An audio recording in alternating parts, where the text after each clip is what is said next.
welcome to Super Secret Sunday System Streams. And hopefully everybody's doing well tonight. Oh, we got a couple people who are renewing their sponsorships. Sweet. That is 5 months of Adventurer for Jonas and 6 months of Adventurer for Whipplestein. So thank you, Jonas. Thank you, Whipplestein, for continuing to support the stream.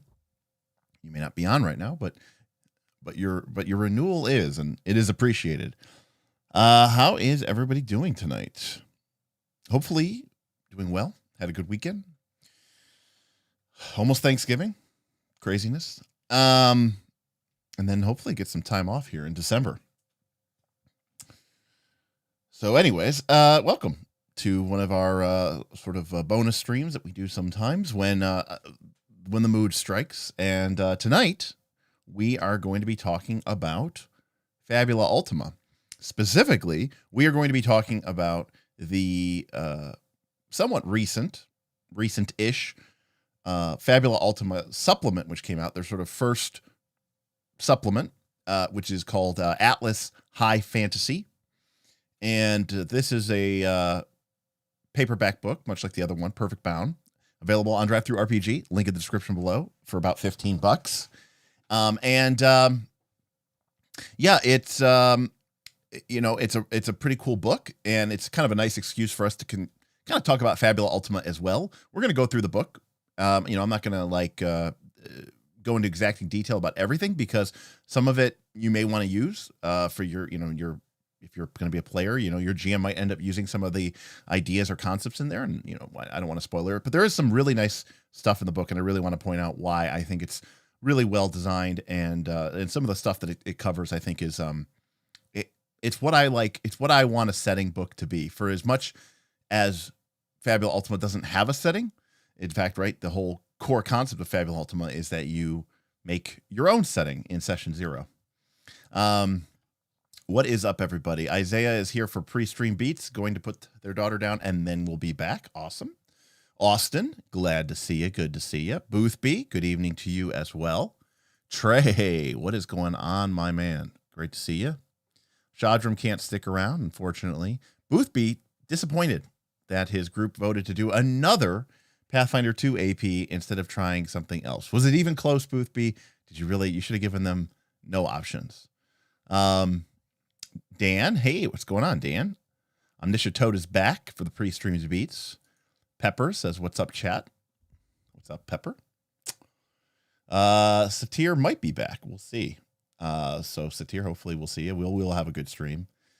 Unikatsi is here as well. What is going on? And of course, Mr. London is in the house. What is going on, everybody? Yep. Well, it's just me and hanging out here with, of course, a little tuckered out Maple in her bed. And she is snoozing away while we sit here and do our stream. So, it's supposed to be chill, right? Sunday nights, we're not going to get upset. We're not going to go off on any rants. We're not going to talk about things that are upsetting. We've got a full work week ahead of us.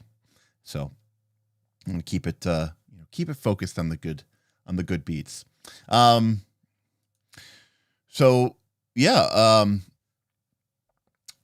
Mark, another stream to convince me to part with my money on another game. Hey, Mark, we love to see it. Pumpkin is here. Hey, what's up, Pumpkin? Pathfinders. Hey, what's up, Pathfinders? I convinced my group to do FU next, just finishing up our current Pathfinder campaign. Well, that's awesome, Pathfinders. Overwhelmingly, when we asked our patrons what campaign, after we finished our root actual play, we asked them what actual play they would like to see us do next, what system they would like us to cover next. And overwhelmingly, our Patreon said Fabula Ultima. And my home group, which is also wrapping up currently a Pathfinder 2 campaign of Abomination Vaults, we're sort of torn about what we're going to do next. But, we were so excited after playing the press start adventure.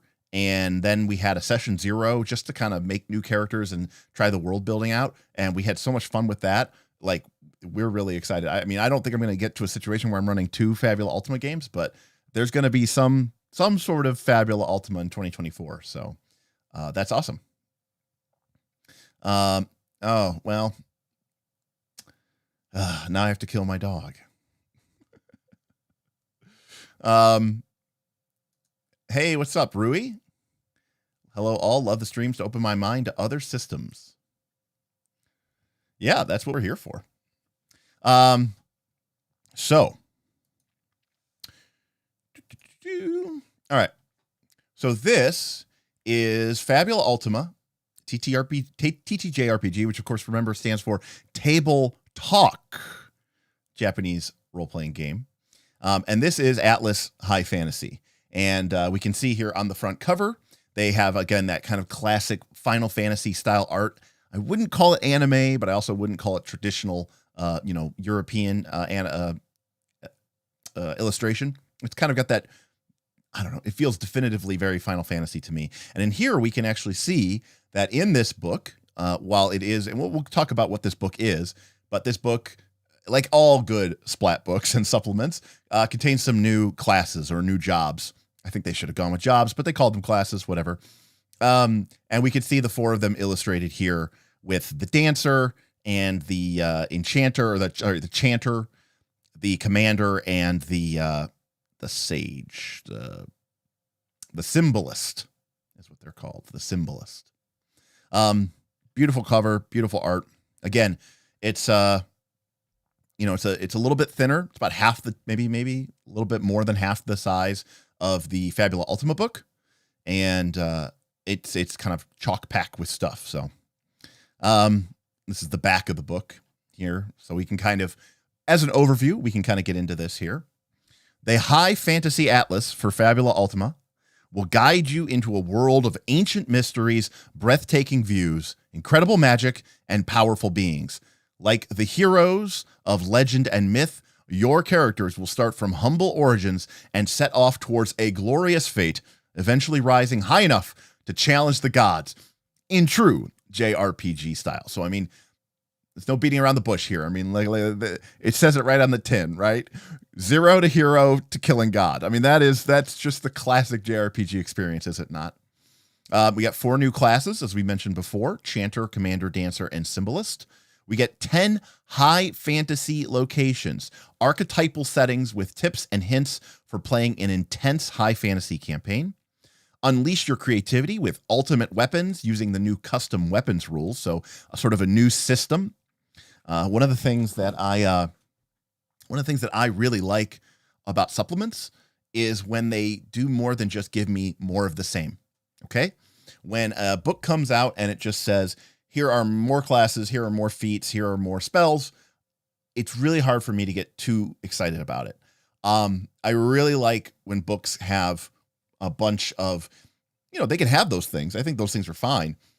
But, I like when books come out with new ideas about the game, not just expanding the game, vertically, more of an existing thing, but horizontally as well, giving you new systems, new subsystems to play with. So here we get ultimate weapons, we get custom weapons, we also get quirks, which are new optional rules that bring even more characters and push their heroic abilities beyond their limits using 0 powers. That's right. This book basically brings limit breaks to Fabula Ultima. And then, of course, 5 villains, just to kind of give you a cool example, or maybe just something you want to pull out of the back of the book. So it's a pretty awesome book, all in all. And I think there's a lot of really cool stuff to be seen here and to be had here. And again, as with all of these, credits go to Emmanuel Galetto.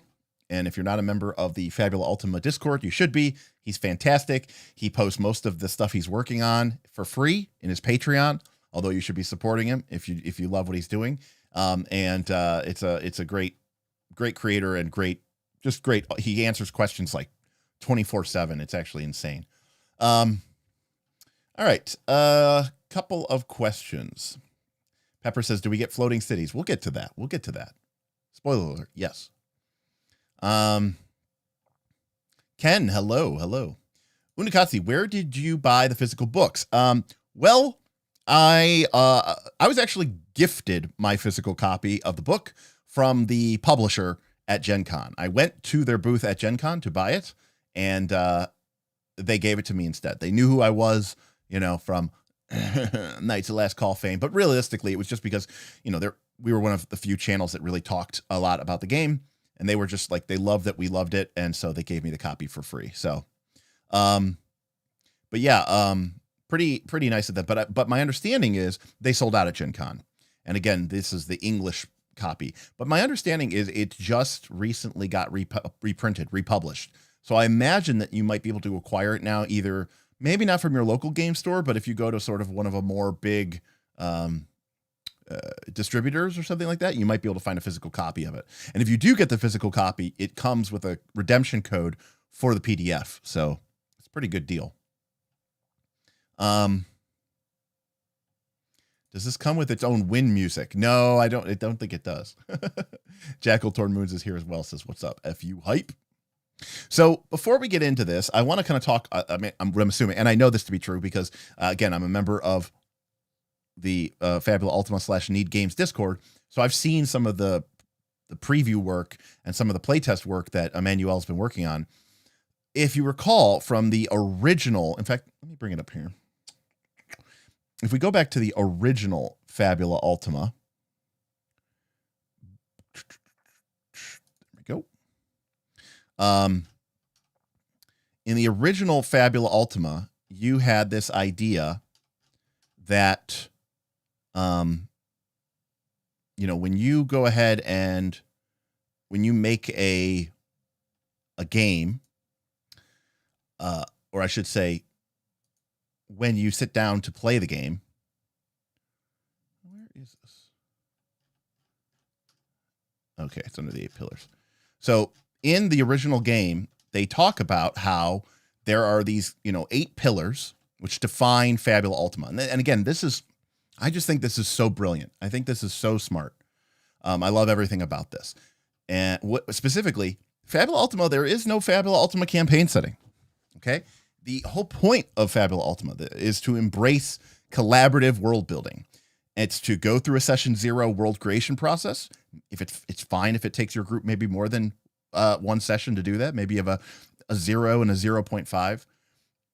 But, and they are very upfront about this. Of course, you could tell them to go, forget themselves and do whatever you want.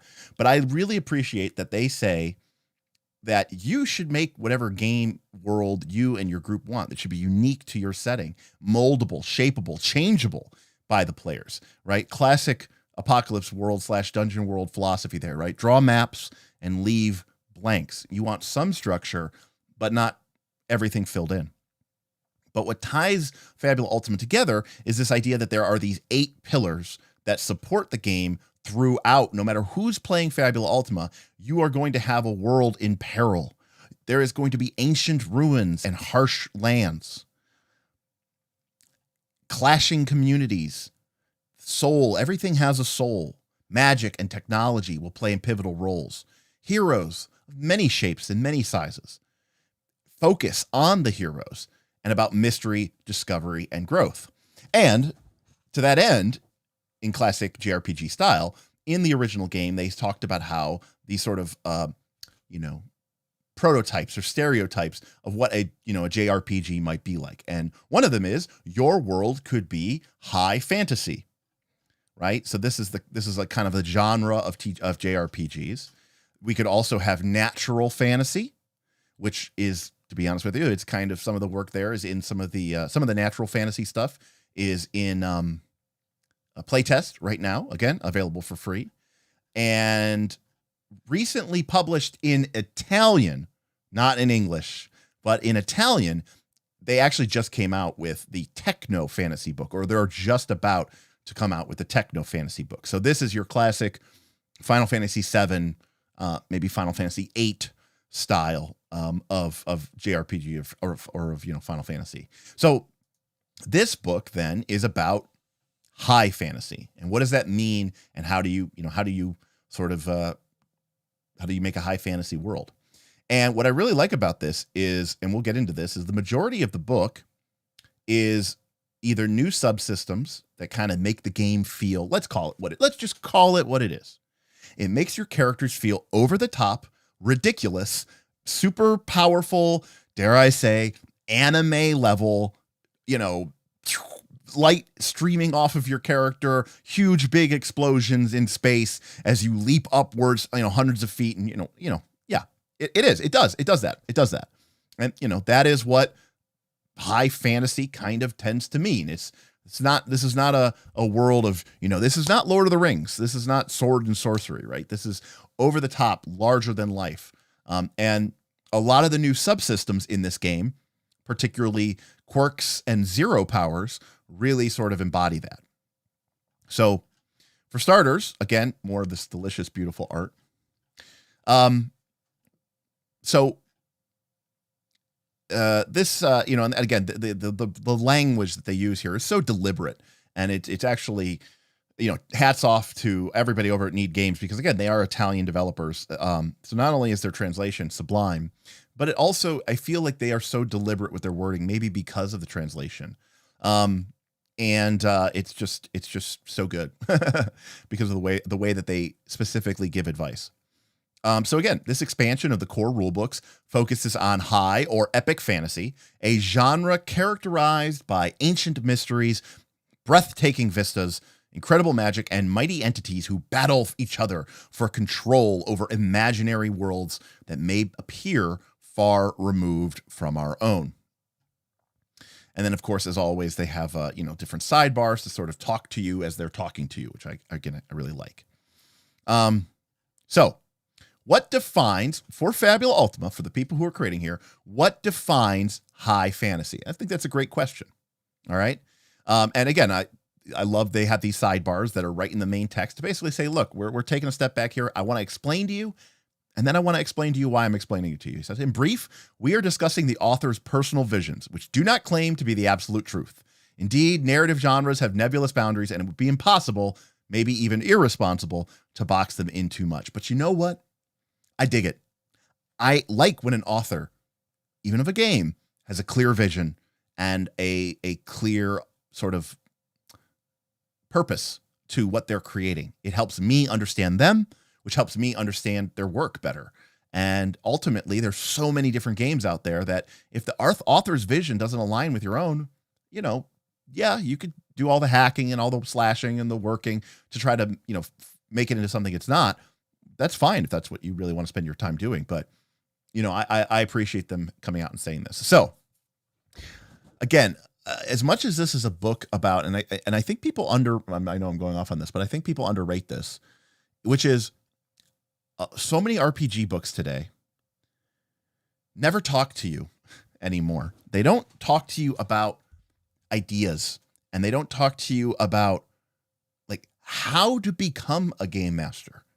One of the things that I know Aaron Smith here on the channel loves to talk about is the 4th edition Dungeon Master's Guide, particularly Dungeon Master Guides 2, because it has lengthy sessions about, it's not about, it's not 5e's DMG where it's like, here's how you make a full planar system and religious pantheon. It's talking to you about like, what is your game about and how should you make a game? What is a game? How do you do that? So again, I like when a book isn't just here's more feats, here's more spells, but actually trying to teach you something, right? I think that is very important to me. So they talk about how in their version of high fantasy, your characters are good. They're good to the bone, right? They hesitate before killing. They consider violence as a last result, and they forego all forms of opportunism. One exception might be the tortured hero. Although the actions of these characters typically contrast with their companions, and eventually the events of the campaign will cause goodness to take root in their hearts. The entire group is responsible for contributing to this character arc. So again, they're coming out here and saying, this isn't the time to play the, super edgy, morally ambivalent anti-hero. That might be appropriate in a different genre, but not in the author's mind in this genre. These aren't perfect people, but these are heroes, and they are trying to do the right thing, the good thing, the moral thing. And that is sort of just, coming out and saying that I think is great, because again, these are concepts and terms that you can talk to your group about. And, again, you might disagree, but at least you're having that conversation. And that's what's so important. They characters have, or PCs, I should say, have extraordinary traits. High fantasy characters, creatures, and objects always have extraordinary and extreme traits. A warrior able to smash through the very walls with their sword. A secret fortress floating above jagged peaks. In other words, go over the top. And, I've talked about this before when I talked about like the rules of dungeon craft, which is, in my opinion, D&D is a fantasy RPG. And what makes things fantasy or fantastic is the strange, the unusual magic. And I always say that whenever I see a fantasy RPG that things are so mundane and boring, it always just makes me die a little bit in the inside. Right. So this is the game where it says, look, like I'll give you a great example. You have a town. Maybe it's called Otari. And it's, hey, Janka. Thank you for the super chat. Hyped for more Fabula Ultima content. Going to get some sleep before my shift. We'll watch the VOD at work. Fantastic. Should make for good advice for my FU session next week. Thank you, Janka. Appreciate it so much. So if you have a town that's like a lumber town, and they've got a river flowing through it, and they've got the big water wheel that is turning, and that's how they, make their lumber. You could do that. But what is fantastic about that? Nothing. What if instead the village, through an ancient pact, maybe it's a good thing, maybe it's a bad thing, right? They have the service of a water spirit, right? And instead of a big water wheel, right, the river itself, sort of flows through, and, they can control the river, and they don't need to like a dam, or they don't need a river because it's a water spirit. Or maybe instead of a river, it's I don't know, maybe they have a tribe of ogres or giants that they've hired to turn the big crank of the wheel, right? To spin the sawmill. I'm just saying there's so many different ways to make the game more fantastic. And this game is telling you, this book is recommending that if you're going to go high fantasy, you should go way over the top and go like, floating cities made of crystal, that kind of stuff. Wear your heart on your sleeve. Characters' emotions should manifest clearly and constantly, often without half measures. If they're in their words, actions, choices, clothing, and the weapons and magic they use in combat. This doesn't mean playing boilerplate characters. On the contrary, it means making the most of your screen time and fully expressing your character's nature. Go all out, right? Don't try to be coy. Don't try to, make it known. I think this is just good advice in general for RPGs, what it is that your character is thinking and feeling. And don't be afraid to commit. Don't be afraid to take a stand.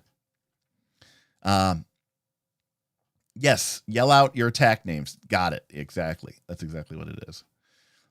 Discovering a hidden world, an absolute and shocking truth emerges in the second part of a high fantasy campaign, completely overturning the balance of power. It might be the discovery of another world, a looming disaster, or the dark side of an apparently benevolent institution. Right? So again, this is a game, Fabula Ultima, that isn't just about being a cool role-playing game. It is specifically trying to emulate your favorite console JRPGs. And this is the author saying, look, I've probably played a lot more of these than you, and I've certainly studied them more academically than you. And I'm telling you that if you want that same kind of experience for your own personal game, these are the tropes that you need to put in. Tropes aren't a bad thing, right? They're familiar. They build resonance, and people will buy into that. People dig into that. And finally, challenge destiny and the divine. That's right. High fantasy campaigns often, you're fighting God in space, right? That's the classic end of a Final Fantasy campaign. High fantasy campaigns often end in an epic battle against an inescapable fate or immutable reality, which can often take the shape of a false god or another entity with nearly divine powers. I mean, there's no beating around the bush here, right? You are going to go to the very highest heights of power and literally, you fight time or something itself, right? It's just kind of crazy. And again, showing some of his references as well. So we talked before about how Fabula Ultima This is all very Final Fantasy XII's Star Ocean 3. Star Ocean is a underrated RPG. I like Star Ocean. Final Fantasy XII was the last Final Fantasy I played. I did not play 13 because I think 13 came out on the PS3, and Final Fantasy XII might have been the last game for the final for the PS2. That was the one with the Gambit system. That was pretty cool. That one actually, I completely agree with you, Ben. Like, for me, the world of Final Fantasy XII is sort of like peak prototypical high fantasy, right? It's definitely medieval, but, you know, there's airships powered by crystals, and, you know, it's very, very, you know, it's got that sort of Magitech kind of level of stuff to there, but without like the kind of oppressiveness of technology that you might see in a more techno fantasy game. So the, yeah, like Final Fantasy 12 literally has like airship fleets, right? It's not like, oh, that's the airship, right? Like in Final Fantasy 1, there's like the airship, but in Final Fantasy 12, it's like there's literally fleets of them and stuff that sail around and stuff. So yeah, so again, the core rule book, as we were saying before, talked about the 8 pillars of what makes a game Fabula Ultima. So this is talking about how do you take those pillars and how do you add them into your world that you and your group are creating, right? Okay, I'm not even gonna lie. Okay, we're getting distracted here. I played all through. Obviously, I grew up playing Final Fantasy. Final Fantasy 2 America 4J, right? The one with Cecil and Rydia and Kane. That was the first game that because I didn't play 1. I didn't play 2 or 3 till much later, but that was the first one with chocobos, right? Chocobos, right? It was just kind of silly and funny. And then even in Final Fantasy 7, right? They were still kind of, I thought they were so silly and dumb. And then they put them in Final Fantasy Tactics, okay? And I had some pretty awesome chocobos in Final Fantasy Tactics, you know, the black ones especially because they could fly. But even still, they just seemed so ridiculous and silly to me. And there was like an FMV at the beginning of Final Fantasy Tactics where they're on chocobos. And I never remember really being like, I'm like, oh, this is so kind of dumb. Final Fantasy 12 changed that. The Cavalry Chocobo charge at the beginning of the FMV of Final Fantasy 12 is awesome. And that Prince character who, the Prince of Dalmatia or whatever, with his sword and his armor, like he looks so cool on his chocobo. It's awesome. It's like, it like totally changed my entire mind about what that is. Now it's like almost like I'm like, oh man, I need to go pull up YouTube and maybe we'll watch it. All right. So again, this is the game telling you how to play the game. This is advice. These aren't rules. These aren't feats. This is the game talking to you and saying, hey, you want some help? You want to make your game cool? Let me help you. All right. So this is talking about the 8 pillars and how you apply them to high fantasy. So let's take a look at this one. Ancient ruins and harsh lands. This pillar really comes to the fore in high fantasy.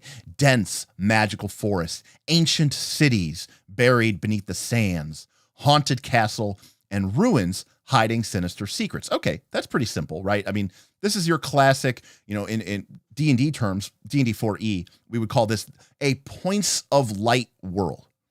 Right? This isn't a tame land where everything is just rolling fields and gentle forest glades and bubbling brooks, right? There may be civilizations, there may be great kingdoms, but this is a world that has a history. And, not everything here is all sunshine and rainbows. Some of these lands are challenging and dangerous. They're dark places of darkness, not necessarily evil, just unknown and not safe, right? And I think that's an important, sort of part of this whole experience.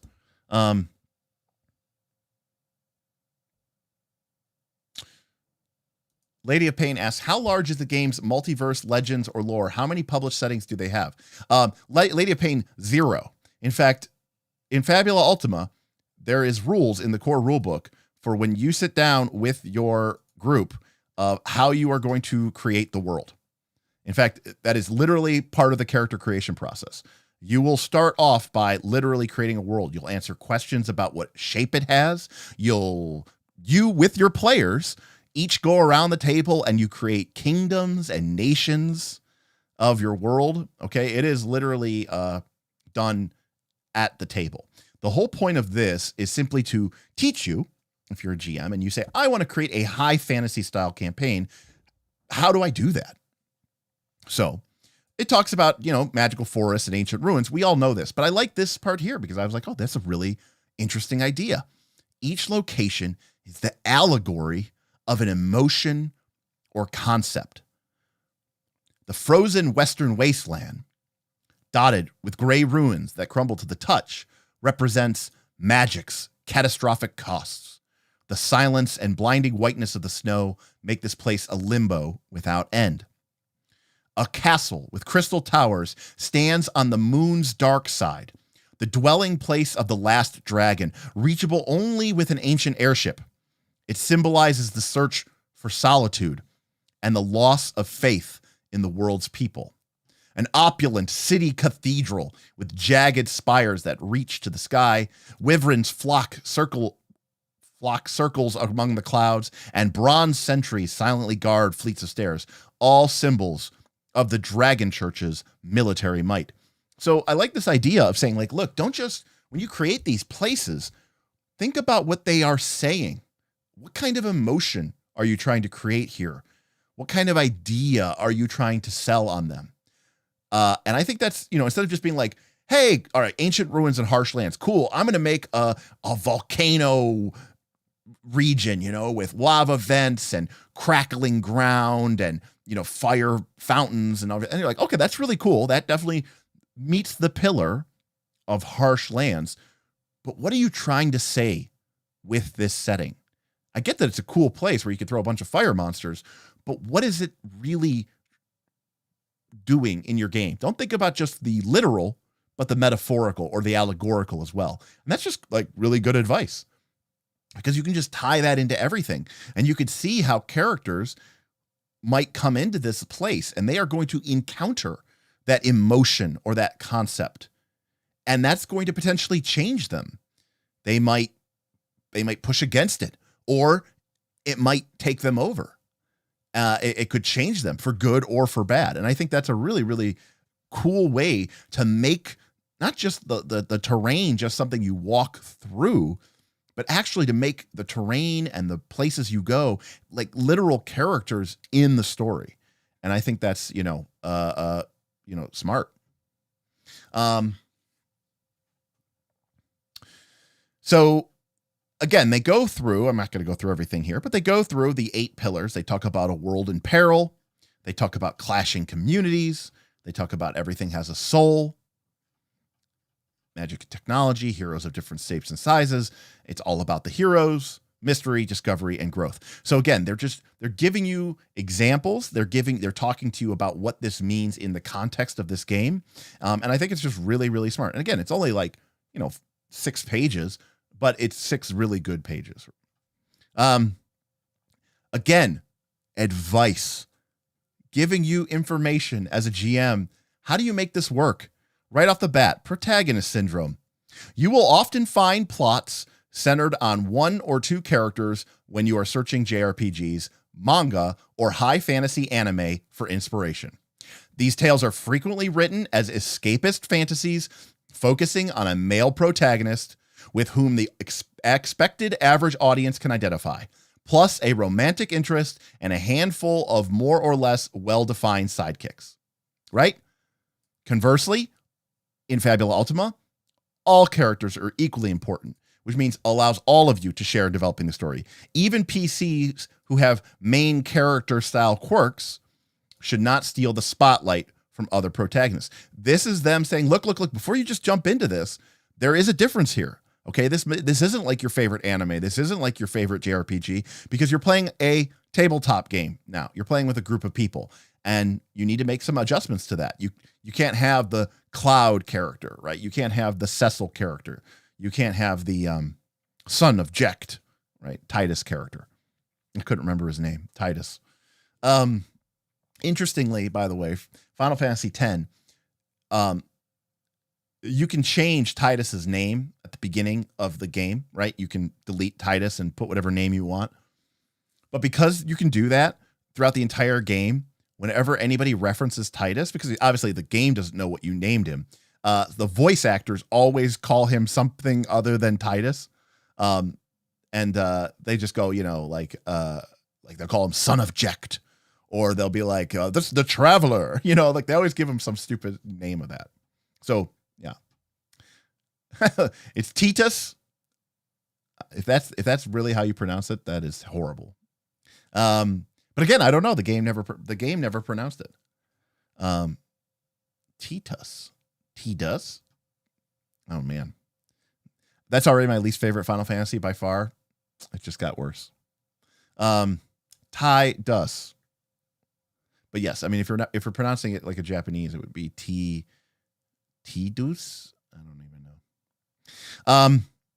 So yeah, ignore protagonist. Okay, what else? Complicated and rigid plots. High fantasy worlds are rife with magic and mystery, and thus are suited for plot twists and revelations, ancient prophecies, and traveling through space and time. These elements are acceptable in Fabula Ultima, but don't do it. Don't overdo it. It's better for twists to result from Fabula points or opportunities rather than being part. I don't know if he means to do this. This author, and God bless him, he is so passive aggressive at railroady, fudgy GMs in his writing. It just warms the cockles of my heart. He says, it's better for twists to result from Fabula points or opportunities rather than being part of a dense and complex web of secrets imagined by the game master. The planning should remain flexible. You don't need an answer for everything, especially if these answers railroad the story, which limits player creativity and damages play. Okay, so it's not just me that feels this way. Yeah, exactly. I mean, if you go to the first book, I mean, this one, I mean, it is very, very passive aggressive. All right, divine and immutable powers. The people of high fantasy tales often worship a great variety of gods. However, one of their premises is that even the most formidable of entities should be limited somehow. They may have accrued immense power, but they could still be bested by those with enough courage and loyal allies. The world changes constantly, and no one is omnipotent nor eternal. So basically no sort of Judeo-Christian God in that sense. There is no one true source of anything in these worlds, which again is, I think, kind of important because a lot of times in high fantasy games, you end up having to, go kill the nascent god or whatever like that. And so I think this is really important. So then he talks about archetypes and stereotypes, and we've got some, some not some necessarily X card stuff, but some palette stuff. Just being sure that, again, make sure that you're respectful in your representation of certain stereotypes and certain archetypes of characters, and make sure that, if you're going to model your character on something, get the information from sources that will not reduce these people to mere narrative tools and aesthetics, which I like. It's not saying don't do it. It's saying if you're going to do it, use good sources of inspiration and actually try to legitimately maybe learn something and do it the right way. I think that's the right attitude to have, rather than say, don't make a samurai or don't make a witch because your character, you aren't part of that culture or a part of that tradition. It's saying, maybe get some information about those things from something other than, I don't know, I played Samurai Swords, the board game, or, I watched Hocus Pocus. That's all I need to know about witches. I like that, there's value in becoming educated. And it's a great way, you can create more complex, more multifaceted heroes, which again, this is what this game is all, trying to be about. Similarly, don't create one-dimensional villains.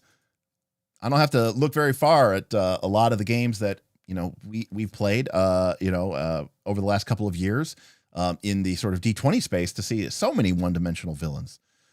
Whereas if you look at our recent Root campaign, it's hard to say who the villain was. In fact, sometimes it felt like it was the PCs themselves. But the idea is, just like how there's no omnipotent or eternal divine powers, there is no absolute evil. There is no absolute good.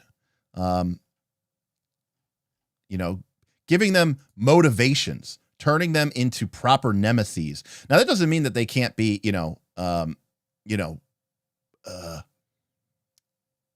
bad guys, or bad girls, but don't make them just like, I'm evil and I want to destroy everything. Garland from Final Fantasy 1, right, is a horrible one-dimensional villain, right? He doesn't really do anything. Chaos is a horrible villain. Whereas, Kefka, Sephiroth, right? These were much more interesting villains and have stuck with people for many, many, many, many, many decades because of how compelling they were and how multifaceted they were. So very cool. So next, and again, we're not going to go through all these. We're just going to go through one of these. So this is where the book gets into its sort of, pre-packaged content. But again, I love the way that this is presented because it's done in a way that it's still sort of giving you tools to help you learn how to develop and build your own stuff. And these are more like examples than actual, like, here's a list of all the locations that you should put in your fantasy world, right? That's not what they're trying to do here. Instead, what they're trying to do here is they give you 10, classic examples of high fantasy locations. Now, you could maybe take one of these or two of these or three of these and drop them into your campaign and use it. And you should absolutely do that. Why not? Right? They've gone through the trouble of building you all this cool stuff. You should use it.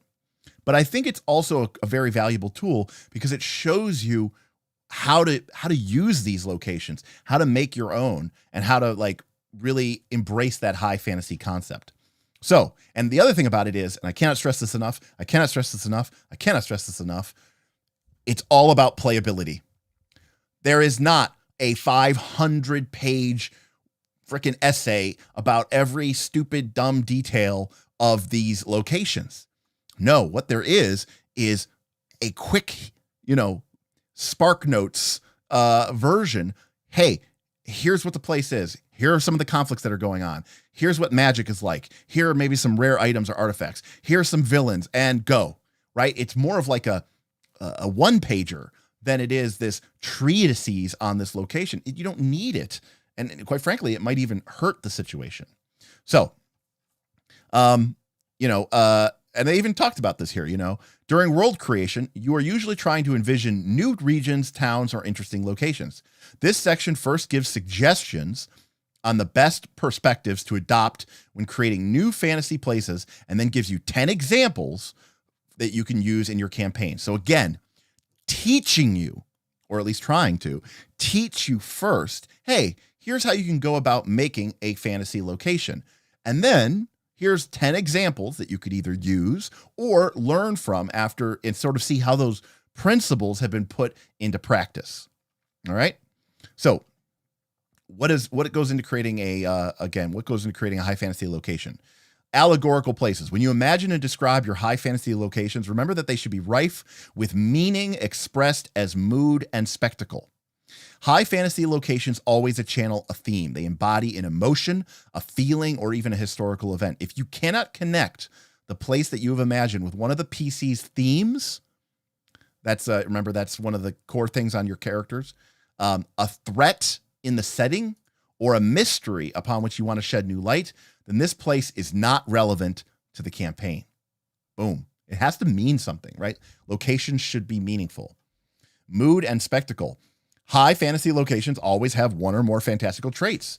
It could be as simple as a crystal tower that bathes its surrounding in light, or something more complex, such as an airport for flying airships, or a network of marble aqueducts and waterways where masked gondoliers steer their boats over flowing magical sand.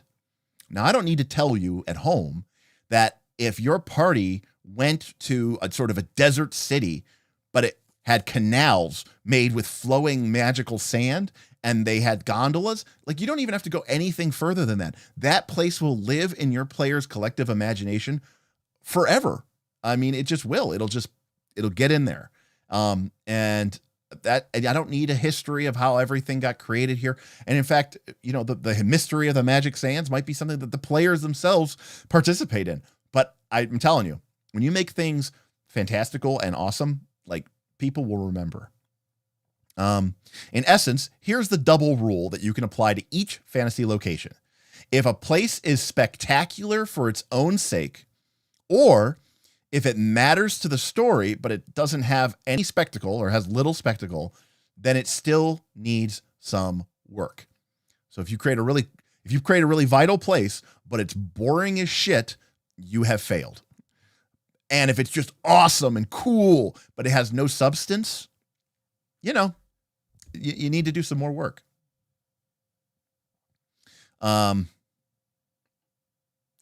However, remember that the right and responsibility to create, describe, and enrich locations and areas in interesting ways doesn't, again, using the bold, right? This is with the passive aggressive. Does not fall on the game master alone.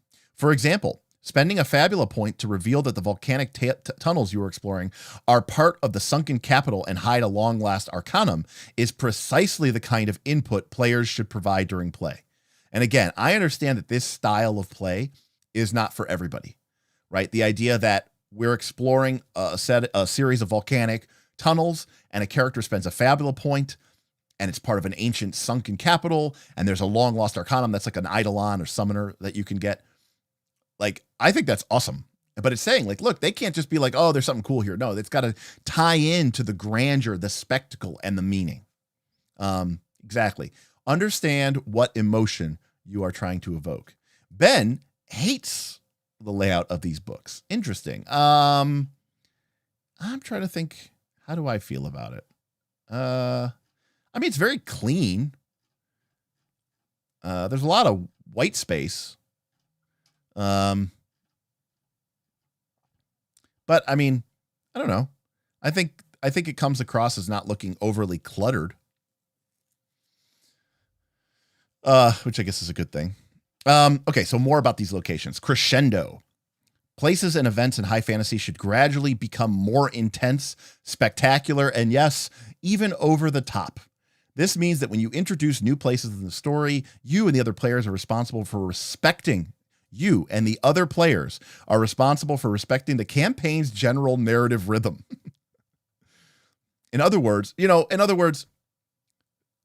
don't drop the ancient city that has never been discovered before and is the secret to severing the power of the nascent dark. That shouldn't be the first place that you go to. That shouldn't be the place that's right outside of the starting town, right? That doesn't make any kind of sense, right?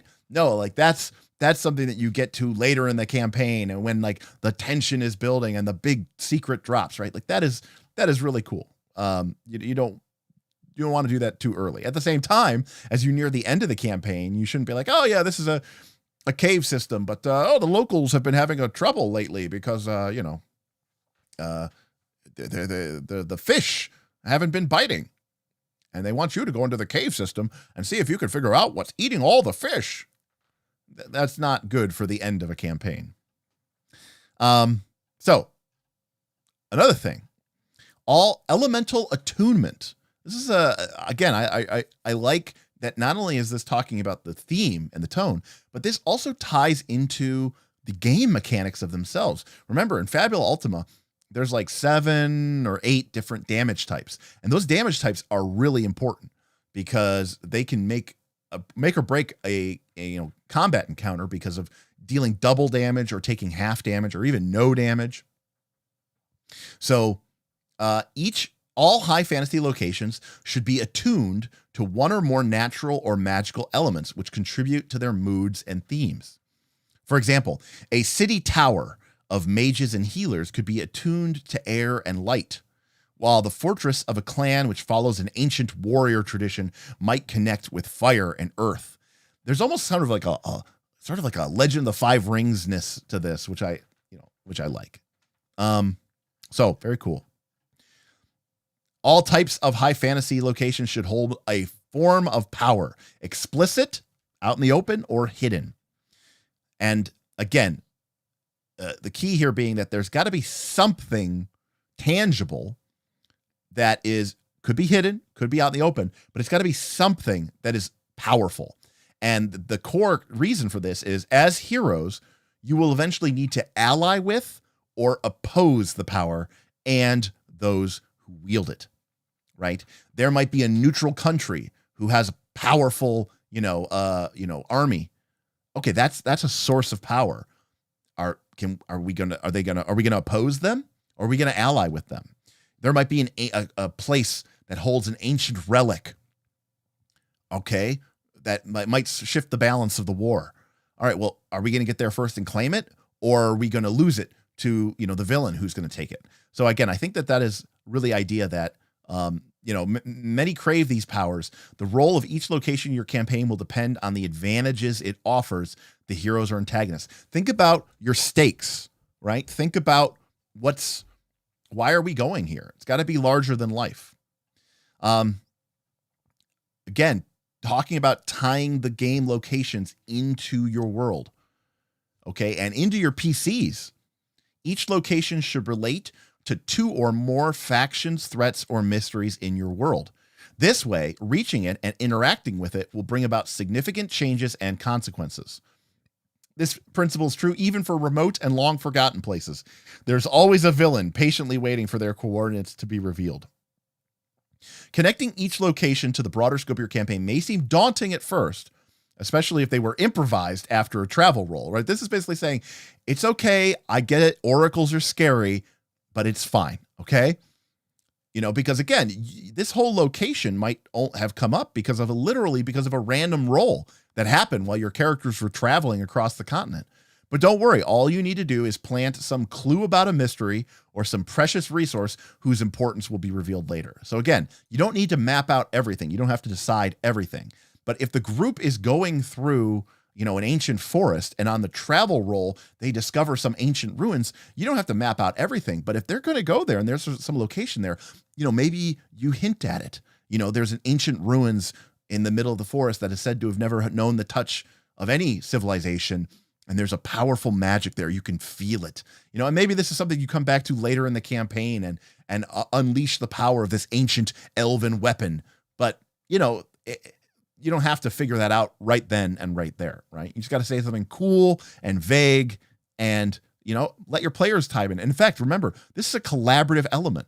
So it's quite all right for your players to know stuff. Remember, this is Fabula Ultima. You can literally have GM cutscenes, right? That don't even have the players. It's like, meanwhile, in Mordor, and then meanwhile, in Isengard, and then you show Saruman getting ready to launch the Uruk-hai army against, Helm's Deep. The heroes aren't there for that. But the audience sees it. That doesn't make the movie any less enjoyable for us. Now, again, I can remember, this is a very different type of game than, our traditional trad sort of D20 game. And that's okay. All right. So after that, they have this idea of these sample locations, and, sort of break down what it is at a glance. So they give this example: the starting kingdom of Oniria. How would you pronounce it? Again, cool little piece of art, little paragraph. And then here is just at a glance, right? Like this one little section. What are the keywords of this place? What are the themes of this place? What are some of the elements that appear here? What's the terrain like? What are some of the dangers? What are some of the discoveries to be made? And that's it. If you were making a campaign with your players, or, you were trying to come up with something between sessions, this is all you need. And then if the players don't ever end up going here, or they don't end up, whatever happens, they don't make it, who cares? You're not out that much time, and you could just use this maybe somewhere else. But at the same time, if they do go there, this has everything that you need to sort of really be able to play it up. And remember, the whole point of this game is not to have everything planned out in advance anyways. So I think this is just a fabulous way. Of course, they got cutesy because, they're making the book. So they put the little symbols in here for, what elements are common. But again, I think this is an awesome way to sort of show that. And then they have this great section, again, showing how this is a tool, not just a blunt, blunt. It's a more nuanced tool than just a blunt hammer. So there's some questions for the group, right? What virtues are expected of a good Onirian? This isn't something the GM has to come up with. This is something that the players can answer. Why is this kingdom envied? Envied by those who visit from neighboring lands. I bet with your group's help and input, you can come up with something pretty cool, and it'll be owned by the group. It'll be collaborative, and that's really, really, really fun. So again, here's some information for, this sort of starting kingdom. They have what are some typical features that might be here? An ancient order of knights, secret access to a place long forgotten. What are the villain's plans that could be used here? And here are some built-in story hooks that you can just drop into your campaign. The Founders Plaza, the Nefti Ruins, the Scam of the Century, right? So these are all just ready to go plot hooks. And, again, like I know that I don't want to say this game is for not for is only for experienced GMs, but I'm telling you that for a GM like myself and many of the GMs that are here in the chat, folks like Ben who have been sort of playing off the cuff off of Oracle tables for a long time, like this part right here, like this is all I need. I could run sessions of play off of what's here, especially when I'm able to fill in any of the gaps by asking my players and using Fabula point spends in order to, fill in the gaps. So again, this is just a really, really useful, and this is something I like about this book a lot. There's not a lot of, it started off with just advice. Great. Okay. But now here is a really usable GM friendly location. Something that you could take and drop into a campaign. This to me has a very high, like when they talk about like medications, right? They talk about bioavailability, right? You might take 100% of a medicine, but how much of that medication actually gets to where it needs to go, right? A lot of it gets, destroyed or denatured or just passes as waste.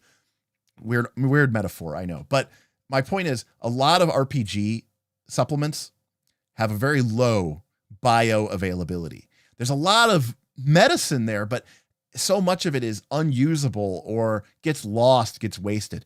This to me feels like something that as a GM, you could just take this, grab this and go. And actually a lot of what you need, there's not too much here that will overwhelm you.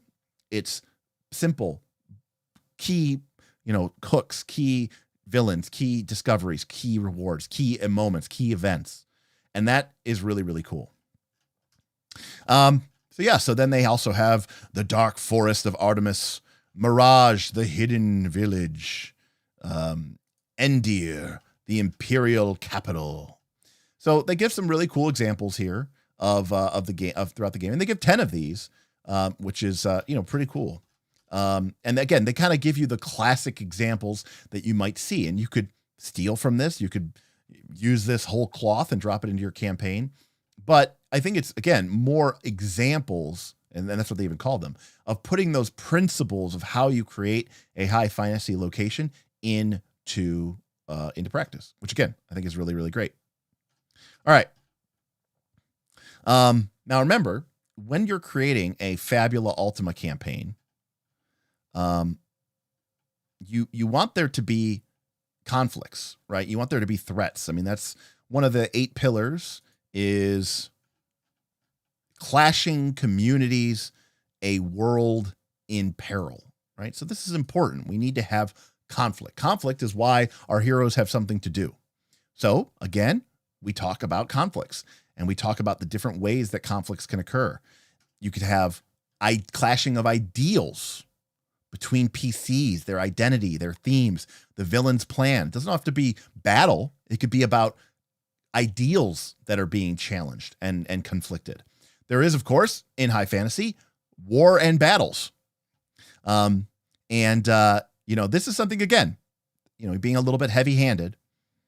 While combat is surely the most common type of conflict in high fantasy, it is crucial to consider the following points. Battle is a failure. Though Fabula Ultima's rules make for some awesome combat scenes, you should think of battle and the use of violence as the final desperate play when all else fails. Perhaps even a choice made to avoid something worth. There's nothing wrong with playing a character hell-bent on vengeance and war. That's what the anger and vengeance themes are for. But both their player and the rest of the group are responsible for making sure the character evolves over time. So again, this is really trying to get to this idea that,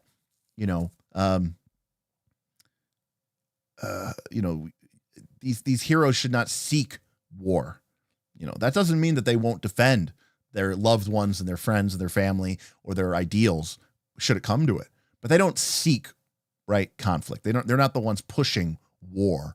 Your high fantasy campaign should not be about the heroes, leading the vanguard of taking, being the crushing spear point that sweeps away all opposition, right? To unite under the great uniter, right? So again, battle with many foes. So again, the idea being that you want to have a mass combat. I love many of the ideas here, but the execution, I don't know, man. I don't know. It's so shouty. It's a little shouty. I could see that. But again, I think, Ben, the modern audience of the TTRPG, sometimes they need to be shouted at a little bit. So these are rules for basically how do you deal with huge groups of enemies, right? Because near the end, you will want often, especially near the end of a campaign, protagonists will often take part in scenes involving large number of foes, right? The PCs versus an army, right? The desperate stand against the horde of soldiers, fight against dozens of awakened golems. So this is again talking about how you might use the rules in order to make this a better possibility, rather than just being like, I don't know, I put 50 in there. And again, don't overcomplicate things. Plausibility and realism are secondary in JRPGs when they're not irrelevant, and while they are not irrelevant and unhelpful, especially in high fantasy context. So don't overcomplicate it, right? Don't make the scene more complicated than it needs to. But again, these are things that are going to come up, and a lot of people have trouble with it. We talk in Pathfinder 2 all the time about how do I want to do a mass combat in Pathfinder 2. How do I do that? And people go, oh, use the troop rules. And people go, I don't like the troop rules. They don't really work that well. And it's this is trying to answer those questions. Similarly, the opposite of hordes of foes is gigantic magical creatures or massive living colossal beings, right? And again, no limits. Your heroes in Fabula Ultima can face down colossal foes from elder dragons to golems as tall as buildings. So again, really just talking about the idea that, yep, you're going to fight gigantic, big things. And that's okay. That you don't have to worry about it. Your characters can fight the creature that they can barely come up to their ankle in. It's very patronizing, which I think may be a language issue. It's possible. As I said, the translation. It does, like I said, it's passive aggressive in places, and it does feel like it is, it is patronizing, right, Ben? Because even in the beginning, it said, this is how the author feels like high fantasy should be done. And so naturally, if you don't agree with those assertions, you're going to feel like you're being talked down to. So that's where I think the patronizing tone can come through. Because again, ultimately this is just advice. It's not rules, and it's certainly his impression of what it means to be a high fantasy JRPG. So, aerial battles, of course, naturally.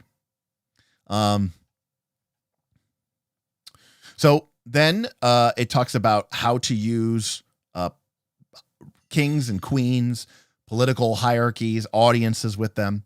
Again, talking a lot about, how to use scenes for intrigue and social pressure, right?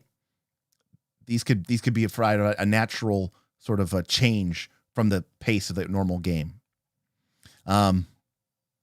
Again, looking for things that are particularly memorable, right? You want those moments that stand out. Like you don't want just some forgettable, event. You want something important, critical. They might come from a specific rule, an emotional connection, or a mere aesthetic. What matters is making the scene memorable. So maybe you come up with a custom little rule in this particular scene, or maybe it's just the big confrontation between your former master and you, and you're fighting atop a crumbling stone bridge in the lightning storm, right? You want this a little bit over the top, right? A little bit larger than life. So I appreciate that. So then it talks about magic and ritual. And I'm not going to go through too much of this, but again, talking about ideas of how you want to use magic in your high fantasy game, specifically around the arcanums or the arcanums, which are like the summons, right? Like the big sort of extra planar forces that a arcanist can summon, and the idea of how do you make this themed in, how to make new arcana for your game. So here's an example of a new one. They talk about how to create it, and then they talk about how they went through building it. And here's ultimately a new arcanum that you can use. Here's another one. They talk about how to make gods, how to make demons, how to use the stream of souls in your game and making it important. They talk about rituals, which are part of the core game, but they contrast that with special rituals, such as they might be tied to the main junctures of your storyline, right? And these aren't just something simple that, the player can just pull out of their butt, right? This is something a little bit more big time, right? You can only do this if you go to the ancient city and you unlock the celestial compass and, Oh, Jacob, thank you. Jacob Wojo tipped $25, just about to finish the 20 lessons stream. Some cool stuff, thought I'd have a few days off but now to catch up on this one. Paying late for the holiday vacation chat. Love the content. I need time to watch the last spells ranked video. Well, Jacob, thank you so much for that. And I think the 20 lessons is a great one. And I'm sorry, we did 3 streams this week, so it's even harder to get caught up. And of course, we're going to be doing 2 next week. I don't know what we're going to do. I think Tuesday we're going to be back in the studio with Bob and Aaron. So Thursday, I'm thinking I'm going to be doing my art stream, which was suggested by Ben Asaro in chat, who said, on the Patreon, Ben said a stream where I go over my favorite pieces of art and why it's my favorite, and maybe even have people in chat, they can like send me a link or something like that on the Discord of their favorite art. We can bring it up and we can kind of all look at it together and maybe, get my feeling on it, but share with you some of my favorite art, because I do think art's really important to TTRPGs a lot. Anyways, so that's what's coming up this week. All right. Then we talk about technology. And again, what's that mean in the game? So I like that, again, it's not just splat, it's helping you. It's advice. Now, it may have a certain tone, but it is good advice, I think. So then we get into rare weapons, which they give you some examples of in the core rulebook. But, they talk about how do you make weapons and magical items feel cool, right? Make magic items great again, right? And that is something that I think is really suffering in common D&D these days. Even here's the crazy thing, which I don't think people appreciate. Even in a game like basic D&D or Advanced Dungeons and Dragons First Edition, people might say, "Oh, that game's boring. All that has is a +1 sword, +2 sword." Yeah, except realize how rare and special that game is, or that weapon is, in the context of that game. Number one, you're not guaranteed to get it because, I'm level 4 now, I should definitely have a +1 sword. The math in the book says so. No. Number two, there are literally monsters in that game that cannot be struck unless you have a +1 weapon or a +2 weapon, or even some of them, I think, need a +3 weapon or higher. And if you don't have those, they literally cannot be damaged. So getting a magical item like that can literally change the shape of the game. But more so than that, magical items in, AD&D, you can't take it for granted. We've been playing these games. Fantasy has been part of our culture. Diablo, World of Warcraft for 30, 40 years. back then, the idea of playing a game where you're like, oh, I'm used to playing, Napoleonic soldiers, and then suddenly you find boots that can turn you invisible, or a cloak that can turn you invisible, or boots that let you walk on water. That's just blowing your mind. And so we kind of take that to be pretty prosaic now, but at that time and the place, that was really, really over the top. And now we're so jaded by everything. I think there's a need to make things awesome and powerful, but not most of the time now people just want it to do more damage, right? Numbers go burr. And while that can be fun, I guess, it doesn't necessarily make them interesting. And so this is talking about how do you make these things cool and how do you make them memorable?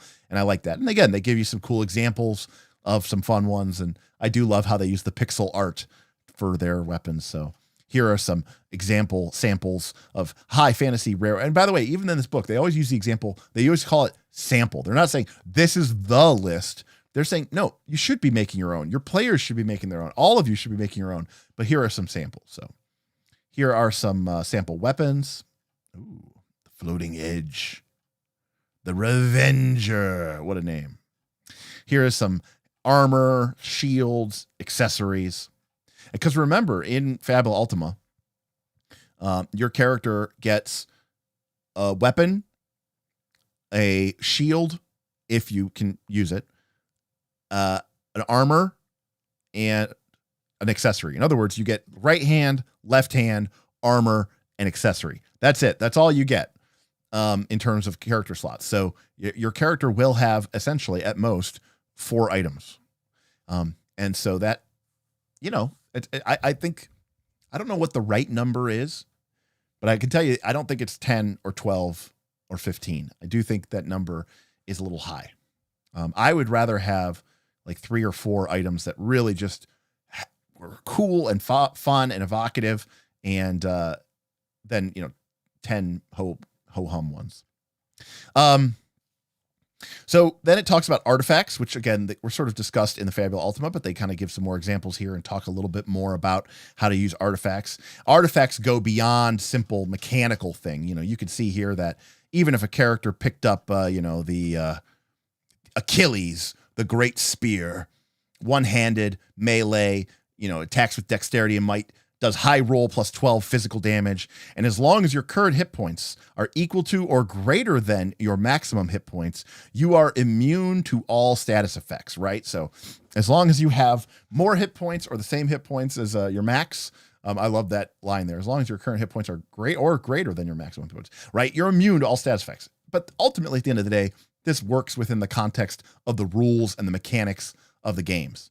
And the artifacts are more about narrative stuff, right? They're more about, story beats and more esoteric, ritualistic, more things that are going to push the campaign forward rather than necessarily be something that is as dare I say it, trivial as, oh, this thing does more damage, right? So they really go out of their way to say, like, and they give you, again, just a bunch of examples, artifacts that you can maybe drop in your campaign or just learn from and say, okay, these are, pretty cool.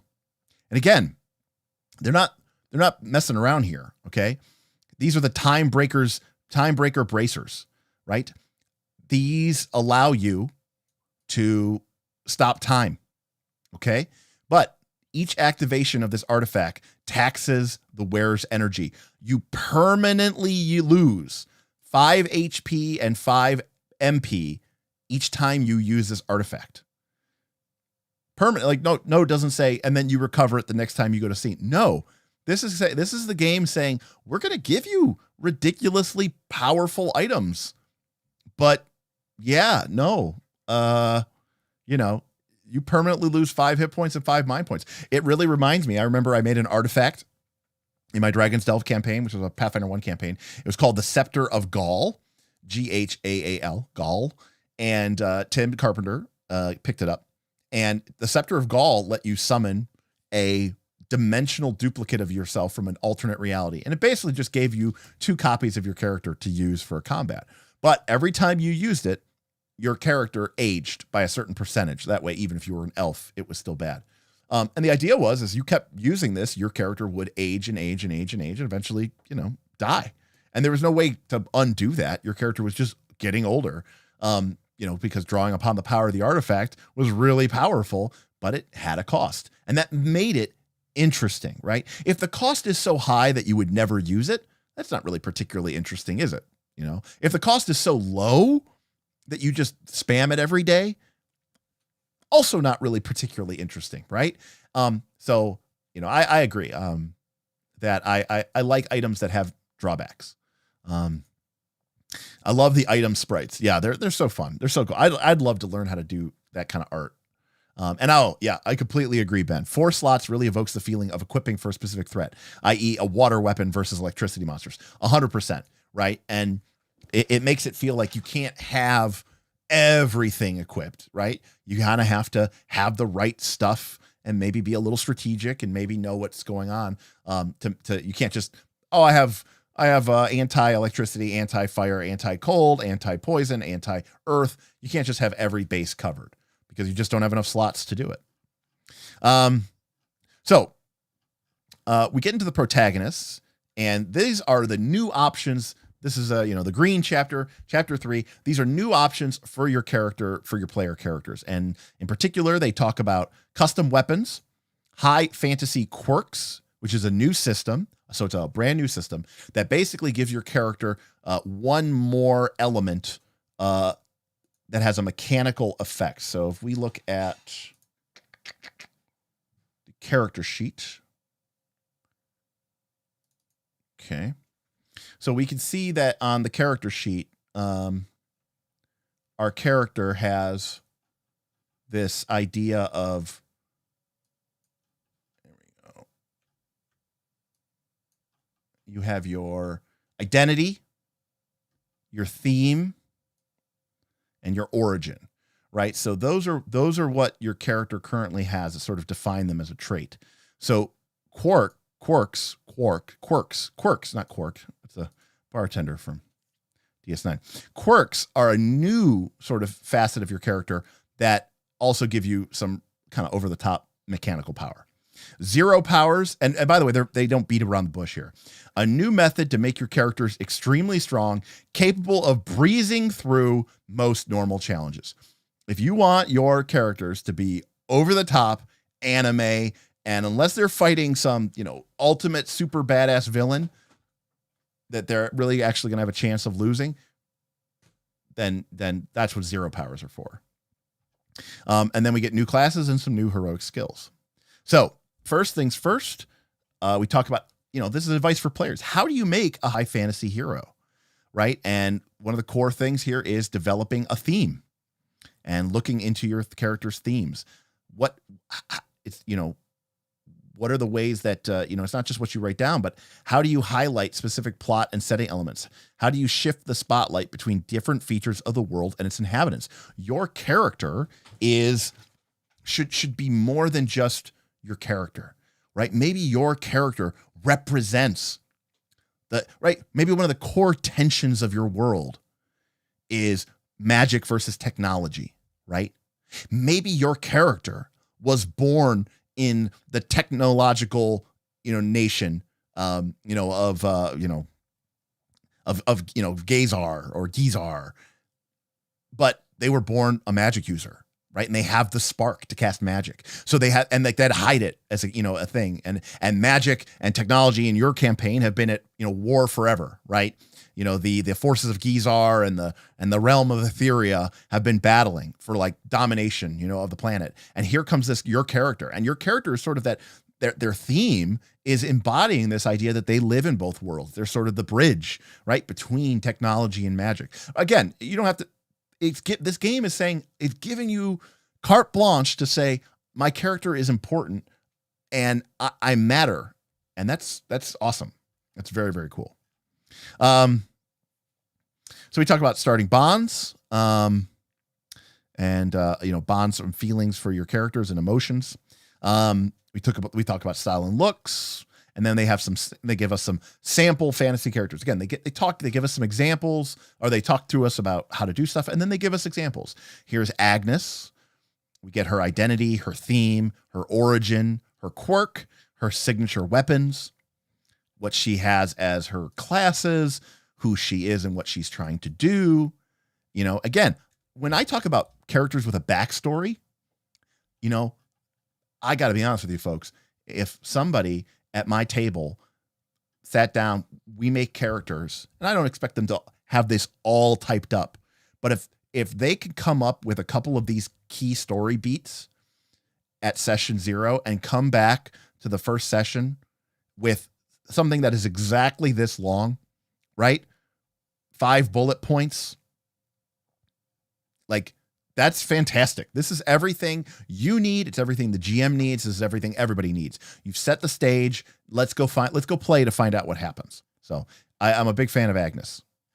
Then there's Kalen, who uses twin shields naturally. Estrella, Grim. And again, you know, they're going to show you these sort of examples, and it's meant to inspire you. And I think that's pretty cool. So they give you a bunch of these, and I think that's a great idea. I really like quirks, a great simple addition to character creation. I 100% agree, Austin. Finally played Fabula Ultima after the previous streams on the game. Love the system. Awesome, K-Tube. I'd love to hear, did you play press start, or did you do your own session 0 and world creation? I'd love to hear about it. So here are some new options. So custom weapons. You can use this rule to make unusual weapons. It's a simple, and by the way, they're just basically saying, like, what is the risk level here? What is the impact to your campaign going to be? In the case of custom weapons, it is pretty minimal, right? Hey, Lollipop. Thank you, Lollipop. Lollipop Candy tip $25. I'll be catching this stream on the VOD. Looking forward to the eventual Fabula Ultima campaign debriefing. Fantastic. Thank you, Lollipop. Again, let me know if you have any thoughts or questions. So custom weapons are like, oh, I want to have a gun sword. Okay. So quirks, this option is more complex and has a significant impact on your character creation. When you do this, your player characters literally become, epic protagonists, right? You think about like Lord of the Rings, right? Oh, that's Aragorn. No, that's not just some ranger. He's actually the destined king of the, realms of Gondor and Arnor. Oh, okay. Isn't that just like Frodo? No, he's the heir of Bilbo Baggins, and he carries with him the One Ring, which, could either destroy the entire society. Oh, that's just the old man wizard Gandalf, right? No, actually, he's a divine angel, a Maiar, who is sent to help defeat Sauron in the Third Age by the Valar, right? So it's taking your characters and really, taking them up a notch and making them kind of larger than life and giving them more powerful abilities. So does quirk equal a type of plot armor? Well, specifically what quirks do is they give your character new options. So I'm going to skip custom weapons here because it's pretty straightforward. Custom weapons are just basically rules for how you can make, more weird and unique items. Like, for example, the chain daggers can shift between 2 forms. They can be in a melee form and a ranged form, right? So anyways, not saying that the custom weapon rules aren't cool. I'm just saying they're not, things. So quirks shape the game. Even the least impactful quirk is a powerful statement about your character and their role in the story. If you pick heirloom, you don't just get a cool sword. You get an item with implications. If you pick glorious fate, the prophecy will become a major part of the game. Quirks will take the already heroic player characters and kick them up a notch, which can prove a bit overwhelming. So think carefully before you use them. You can only ever have one quirk. You cannot take the same quirk twice. So you can't have it twice in the same party. Everybody should get a quirk because they do make characters more powerful. Technically, someone does not have to take one. Quirks shape the game. They give you the freedom of choice. You don't need a quirk for your character concept to be valid. If your identity is heroine from the past, you should not feel forced to pick from a distant world for that identity to be relevant to the story. So what do the quirks allow us to do? Well, the quirks allow us to have some truly sort of highly fantastical sort of backgrounds or element, sort of nature of our characters. For example, while in Pathfinder 2, leshies are literally core, and everybody can just be a sentient plant creature. The idea here is that if you are arboreal, you are a sentient plant creature, and that is a big deal. But not only that, it makes you immune to certain status effects, but you might become vulnerable to, or you do become vulnerable to a type of damage. You also learn an NPC spell. So you get like a monster ability. And when you cast it in sunlight, its MP cost is reduced by 5. So this like makes your character be like, hey, I want to be a plant creature. And you're like, okay, cool. But it's a game, it has mechanics. So even if your character did that, they really wouldn't get anything from it. This is a way to not only say, oh, this is actually kind of special and cool and weird, but it also says here are some mechanics for it as well. Same thing, cursed. This literally changes the way that your character gains Fabula points. Okay. It gives you an option to sort of, from fate, you can basically tank. I think you could, I don't know if you can do this in Burning Wheel, Ben, but you can definitely do this in Torchbearer, where you can use your traits against yourself to increase your chance of failing a check to earn checks that you can use. I don't remember how that works in Burning Wheel. I definitely think you can use your traits against yourself. But the idea here is you're cursed. And when you're about to perform a check, you may describe how your curse gets in the way and you automatically roll a fumble. So you don't roll, you just treat it like you rolled double nat once. If you do, you receive 2 Fabula points instead of 1. So you get double the points if you're willing to sort of let the curse have its effect and, why it's, causing so much problems. If you ever manage to break the curse, you get an immediate bonus heroic skill. Remember, you only get a heroic skill every time you max out a character class, which happens when you put 10 levels into it. So that's pretty cool. You could have a soul infused with elemental energy. You could like be a character who literally can actually like punch through walls with your bare hands. Your character could have a fettered heart, and they, believe that they've, always obeyed the church. They've always obeyed the great dragon, and now, they're coming to sort of challenge those precepts. And there's a whole system here of every time that you sort of find that your loyalty is being tested. This is almost like how you could make like a Legend of the Five Rings samurai character. Your character can fly, just straight up. You can fly, right? Level 1 or level 5, beginning of the game, you naturally float, or you have wings. You might come from another world or another dimension. You might be bound with glorious purpose and are marked by fate. This one's really cool. If you really want main character syndrome, you can go for this. But to be clear, as I said in the beginning of the book, like even if somebody takes glorious fate, don't let the game be only about them. That being said, I think there's a lot of mature groups out there. And I think a lot of groups are really okay with the idea that like, hey, this character is like the character that we're all sort of built around. And I, like they're the Yuna character, and the rest of us are just, we're the rest of us, they're Korra, they're Aang, the rest of us are Team Avatar. I think a lot of people are actually okay with that, especially more mature groups. I feel like these are for playing JRPGs other than Final Fantasy, which I suppose increases the versatility of the game. I'm getting strong Vagrant story vibes. Well, if we go to the original book,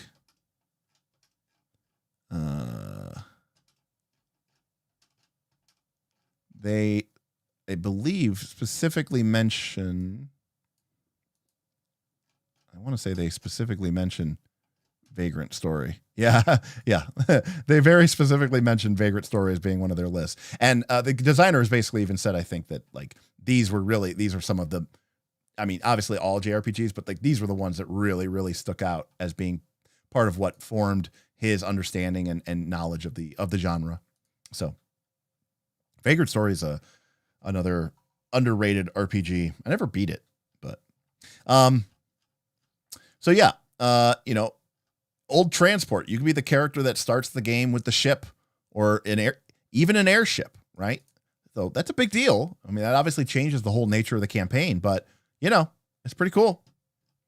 So these are ideas of basically really upping the sort of uniqueness, in 13th Age terms, we would call this your one unique thing. You're out.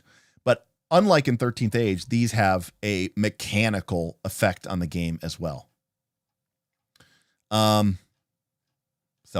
pretty cool.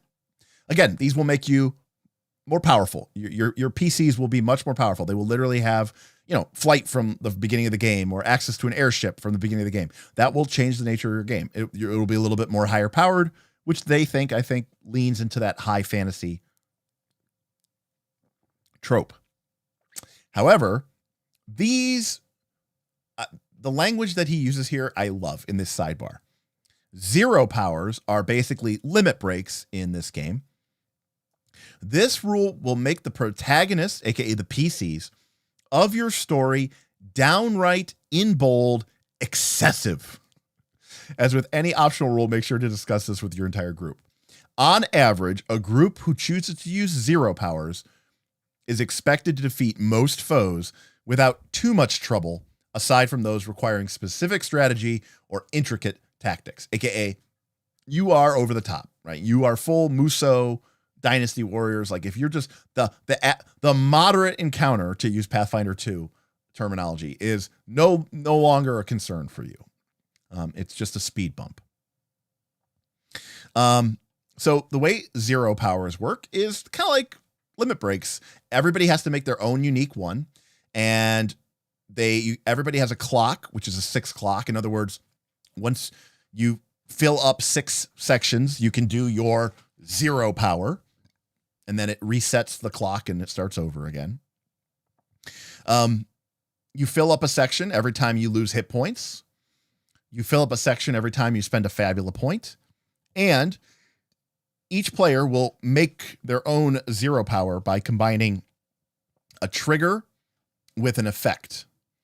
And so these are again unique. So your character might have Defiance as their trigger for their Now again, they really go out of their way to say, do not be Bob. Do not be Bob in this. Don't be like, oh, what's your 0 power? Oh, my 0 power is Defiance Objective. No, you need to give it a cool name. You need to give it a evocative thing. Those are what it does, but that's not what it is, right?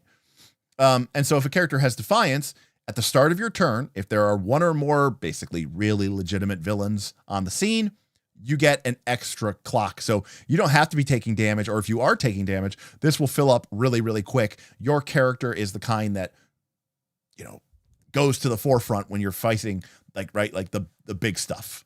You could have revenge, sequence, strategy, right? So there's all these different options. And again, the idea is everybody has a different trigger and everybody has a different power. And so what kind of effects that can you have? Well, 0 magic lets you immediately perform a spell for free, and it costs 0 MP. All right. And it does 10 extra damage.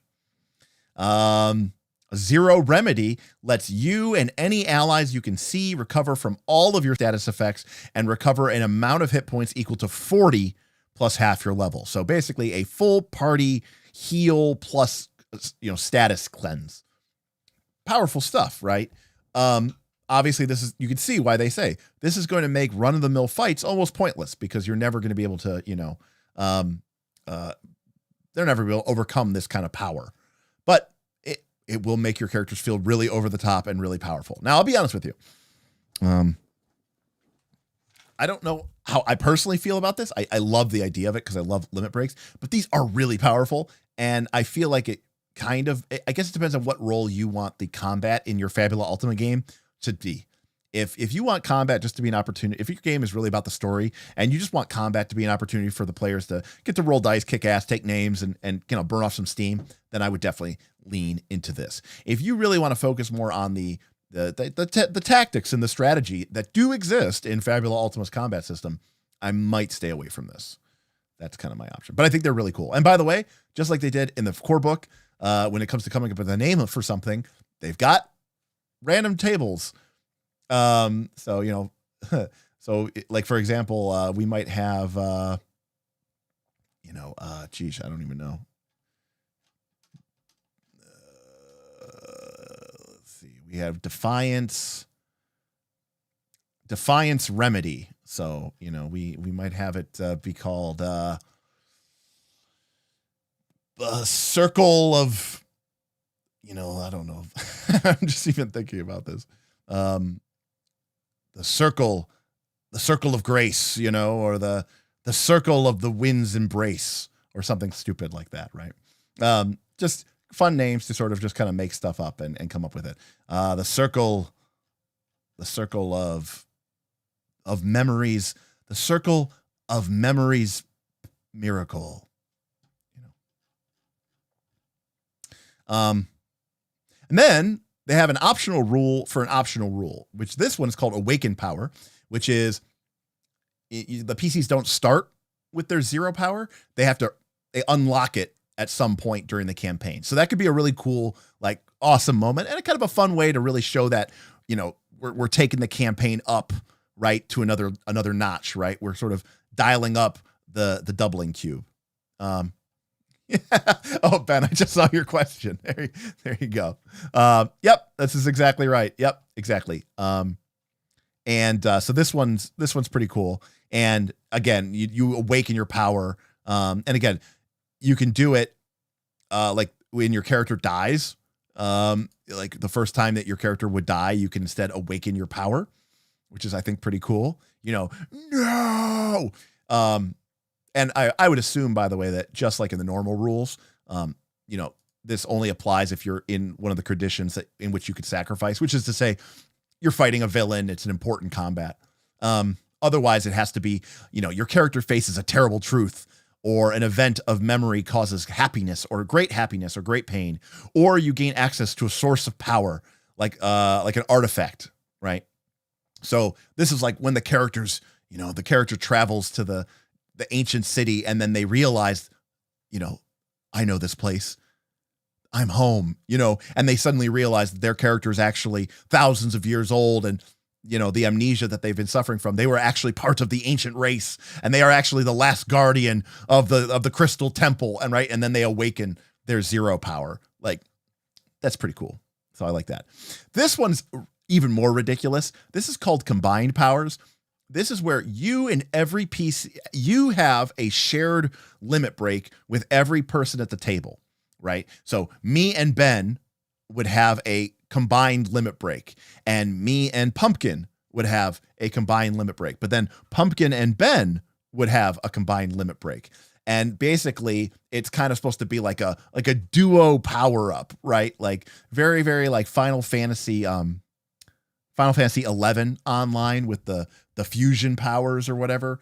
And you basically build a sort of a combi one that feels appropriate for the way that your two characters would team up and unleash their sort of,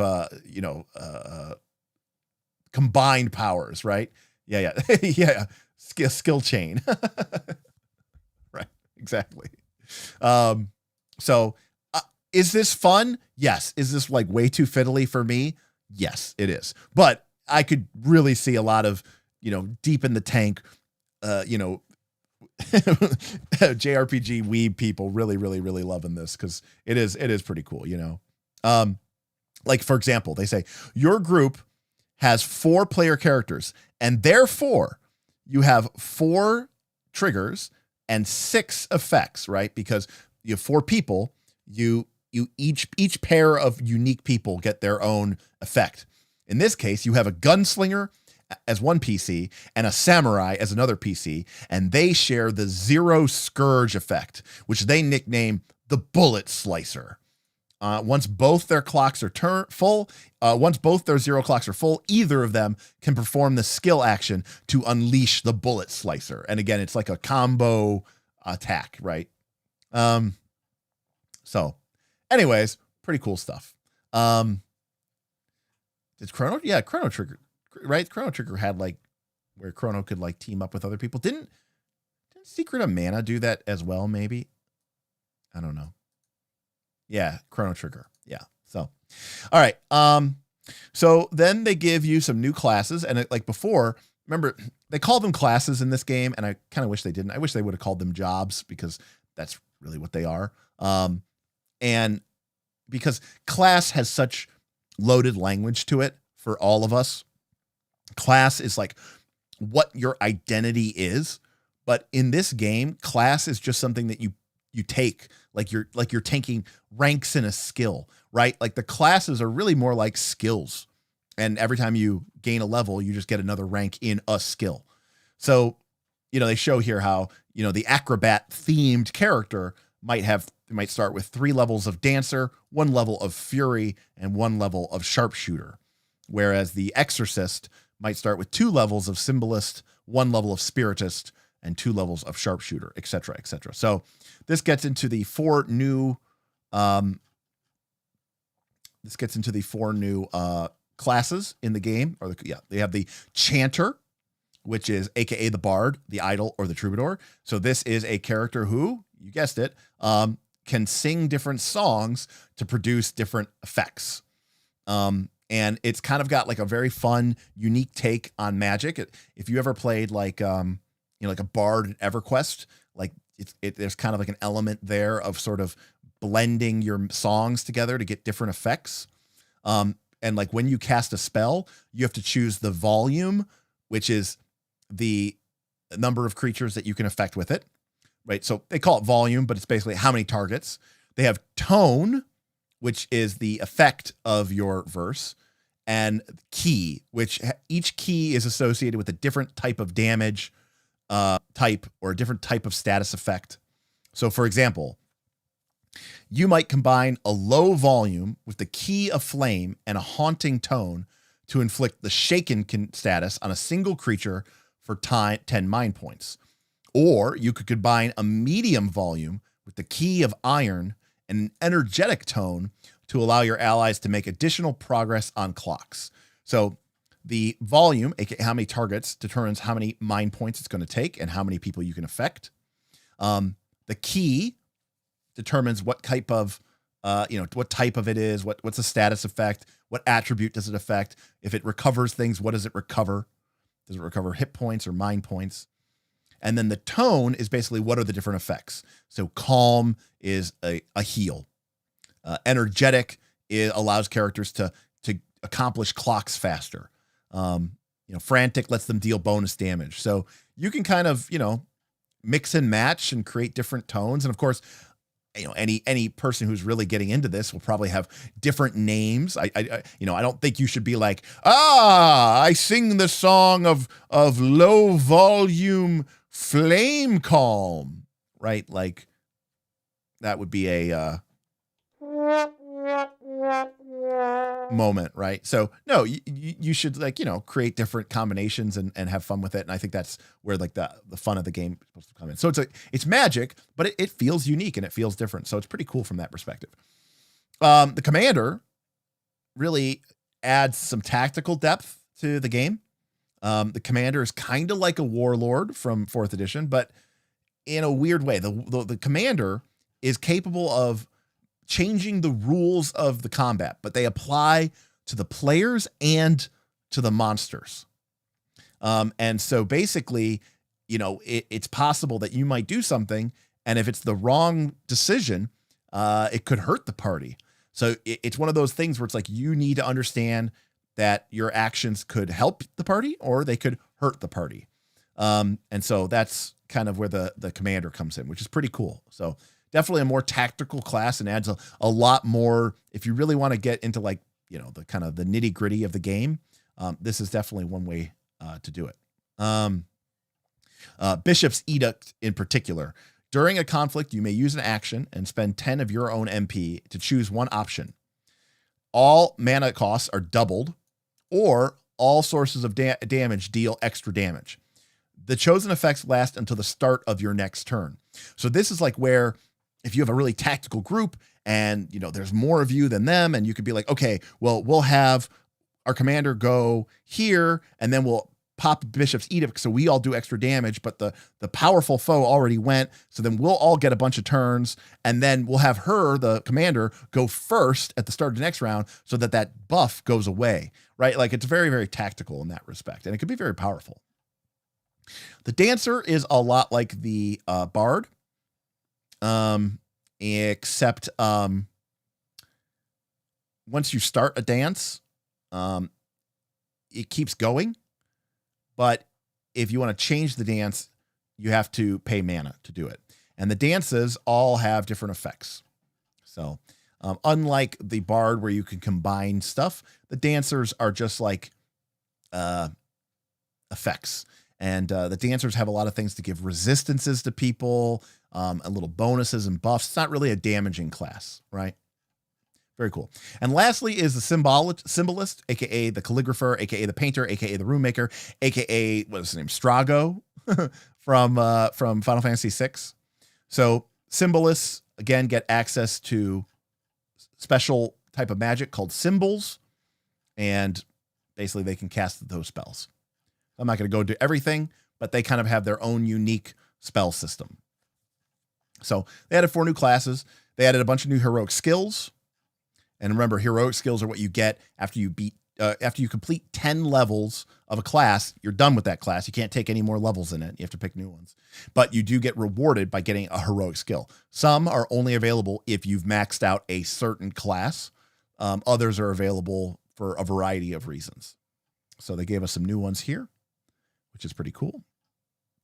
And then the book ends with high fantasy villains. So chapter 4 is villains, or I should say antagonists.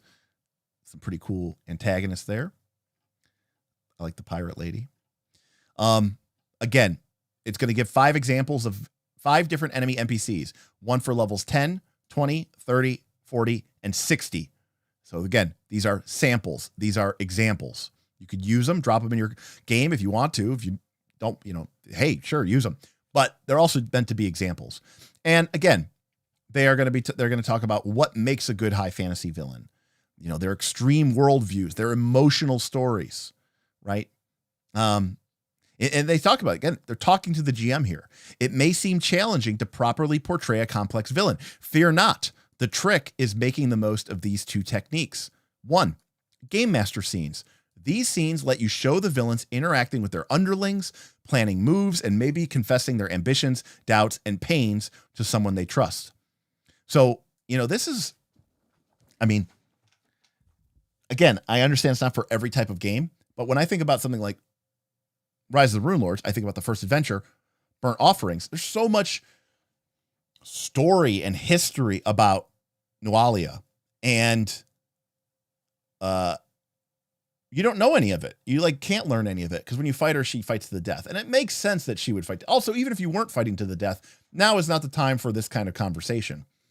But if you were playing Burnt Offerings as Fabula Ultima, as the party went through the adventure and sort of came upon these places, you could show flashbacks, you could show, cutaways, and you could build her up as more than just somebody. Now, yes, the player characters themselves don't truly know this, but who cares about your player characters?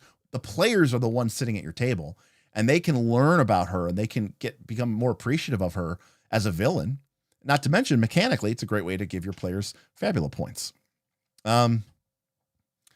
which is important. So anyways, you need conflicts. When a villain is on the scene, their actions and abilities should say something about who they are. A great warrior's battle lust, the careful scheming of the prince, a sorcerer's devastating magic.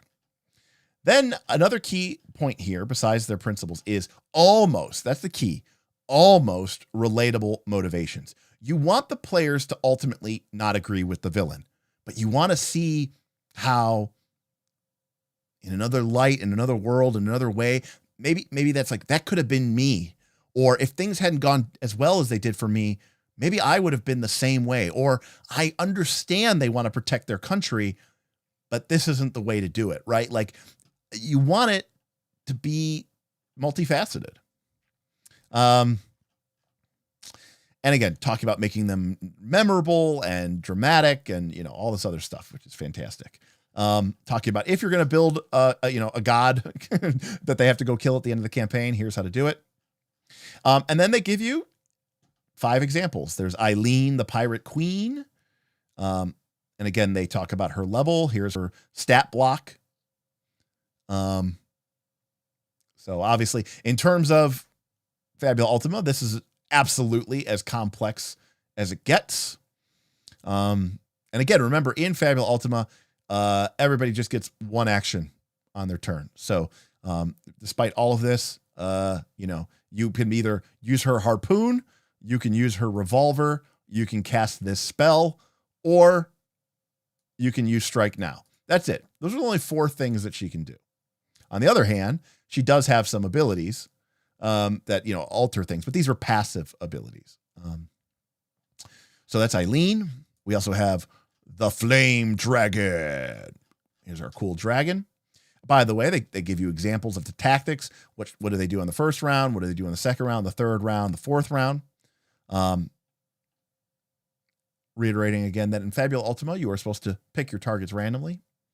They talk about what happens if it gets to 90 hit points or less. Will it flee? Will it fight to the death? And here is the Flame Dragon at level 20. Oh, and here's some other ways to make it different. And here is Serene, the Mournful Lady. Another cool monster, level 30 undead. Maximilian, the Empire's pride and joy, the Prince of the Empire. And then lastly, we have Tragedia,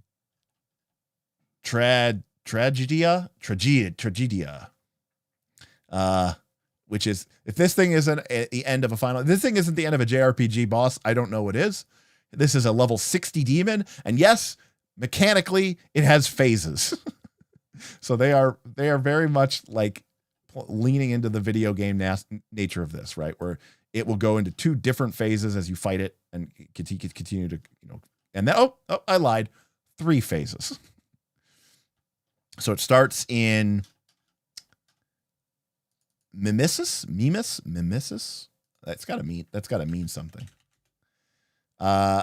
Representing an imitation of the real world in art or literature. Mimesis. And then it becomes Anagnorisis. The point in a play or a novel in which the principal character recognizes or discovers another character's true identity or the true nature of their own circumstance. And then finally, we have Catharsis, of course, the emotional release, providing relief from repressed emotions. Seems a bit much. That's funny. Yeah. So, and that is the book. Again, talking about inspirational works for this particular book and all the Final Fantasies and all that other stuff, and then our credits. And that is a look at this awesome little tome. Do you need this to play Fabula Ultima? Absolutely not. There are some cool little classes in here. There are some interesting items and examples of locations and villains and some subsystems for 0 powers and quirks. But there's a lot of advice and there's a lot of good nuggets of information in here, which I hopefully kind of whetted your appetite on. And of course, we breeze through it. So there's a couple of things I really want to talk about here, which is why I like this book so much. Outside of liking the tone and the theme, I like it because it's more than just like, it would have been so easy just to be like, here's 10 more classes.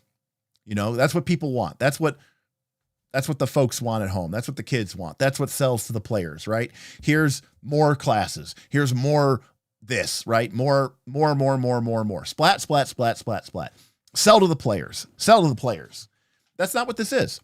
This is a very balanced book. It has a couple new classes. It has some new variant rules for player characters. It gives advice to the game master and gives them new tools. So it is a toolbox. It is not just, you know, a bunch of pre-assembled splat for your characters just to throw into your game. And rightfully so too. These optional rules aren't just like, oh yeah, I'll use them. Like, no, they're like, no, these are big deals, and this will change the campaign. This will give your campaign a different feel. This will change the way that you engage with combat. It'll change the way that you engage with the narrative.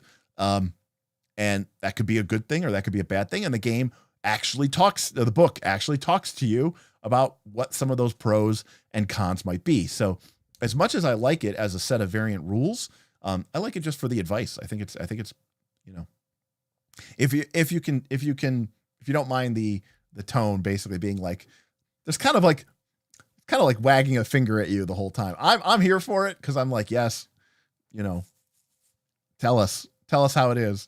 Because I happen to agree with this, a lot of what this particular designer says, but there feels like there's a lot of finger wagging, you know, as the book is going on, or being like, your game would be so much cooler if you just stopped doing everything that you're already doing. But I didn't. I thought it was a fun book. I thought it was well made. And again, it's available on PDF. We have a link in the description below. That's an affiliate link, so we get a couple percentage points if you do and get it. Or you get the print book, which is apparently it's back in print. And if you can get a copy of it, it comes with a redemption coupon to get a copy of the PDF. So pretty good stuff. And yeah, for $15 PDF, it's fantastic. 200 pages. It's pretty thick in that respect, and just a ton of content. And again, the game designer hard at work. We should get techno fantasy next year. And then presumably the year after that, natural fantasy. So, and then after that, I don't know, you know, this isn't made by some huge mega corporation. I don't know that we'll ever see anything else. Could not find the print book. I'm sorry. Again, join the Discord. If you haven't already, it is great. The designer is on there way too much. It's crazy. If you go, the Discord is called Rooster Games because that is the designer's design house. The book is published by Need Games, but it is his game company is called Rooster. And you could potentially ask him. So, woo, $450 on eBay. Well, that is just crazy. That is nuts. So yeah, I thought it was fine. I think I would give the book a definite thumbs up, a double thumbs up. I don't know. What would I give it? I mean, I think the book is fantastic. I think the book is really well developed. What would I critique it on? It was a little rambling at times. I'll admit that. I could imagine that it might be hard to find certain rules. The index is pretty good, but the organization kind of is a little off, I suppose.